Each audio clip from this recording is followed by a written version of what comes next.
မင်္ဂလာပါရှင်ယနေ့ကြရောက်တဲ့အာဟာရဒါနအလှကတော့မောင်လွင်ထက်အောင်မှ3နှစ်ပြည့်မွေးနေ့အလှပြေလှူဒန်းပေးသွားတာဖြစ်ပါတယ်ရှင်အာဟာရဒါနအတွက်ကုန်ကြငွေ2သိန်းကျပ်ကိုလှူဒန်းပေးသွားပါတယ်ရှင်တာရုတာရုတာရုပါရှင်ယခုလိုမျိုးအပေခံဒုက္ခိတတရိษံလေးများအပေါ်မှာကြီးစွာသောစေတနာထားပြီးလှူဒန်းပေးတဲ့အတွက်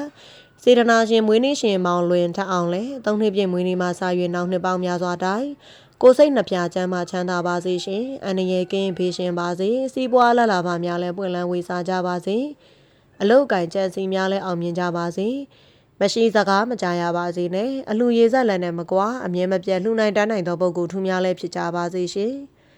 ရရှိပြီးသောစီးစိမ်ရတနာဥစ္စာအပေါင်းတို့သည်လည်းတည်တံ့၍ပြန့်ပွားတိုးတက်ပါစေသူတော်ကောင်းများလည်းဆောင်ရှောက်ကြပါစေရှင်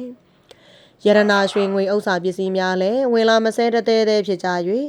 အိမ်အပြည့်ငွေရှမ်းပြီးကောင်းမှုကုသိုလ်များကိုလည်းဆင့်ကဲပြုလုပ်နိုင်ကြပါစေကောင်းသောဂုဏ်သတင်းများနဲ့မှွေပြန့်ကျော်စောပါစေရှင်ကတ်ကြီး3ပါးပေရန်သူမျိုး5ပါးပေနှင့်တကွာအတိုက်ခိုက်နှောက်ယှက်အမျိုးမျိုးသောဘေးရန်တို့မှလည်းကင်းဝေးကြပါစေရေလိုအေး၍ပန်းလိုလန်းဆန်းသောဘဝများကိုလည်းပိုင်ဆိုင်ကြပါစေလို့ကျမတို့ရွှေရောင်နှလုံးသားမိသားစုမှဆုမွန်ကောင်းတောင်းပေးလိုက်ပါတယ်ရှင်အခုဆိုရင်တော့ channel ကကိလာနာတရွဆွဲခွေးကလေးကြောင်ကလေးများရဲ့ထမင်းစားချိန်ပဲဖြစ်ပါတယ်ရှင်လှူဒန်းမှုအတွက်ကျေးဇူးအထူးပင်တင်ရှိပါတယ်ရှင်